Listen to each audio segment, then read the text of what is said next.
2010 yun nung nakuhaan yung picture ko na kumakalat sa internet. Hindi ko akalain na magba-viral siya. Masasaktan ka din. Hindi mo naman kilala yung mga tao yun para i-judge ka. Dati yun, ngayon, I am a stronger person. Yung natutunan ko po dun sa pinagdaanan ko na yun, maging matapang para sa sarili ko.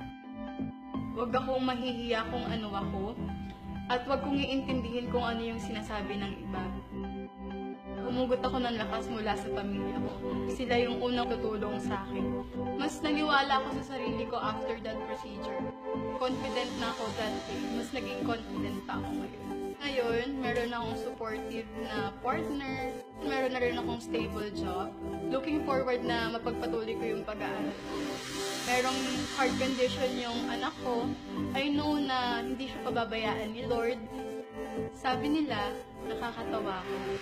Sabi nila, mukha akong aso, unggoy, at tsonggo. Sabi nila, pangit ako. Pero ang sabi ko, matalino ako, mabait ako, masipag ako, mapagmahal ako, at nanay ako.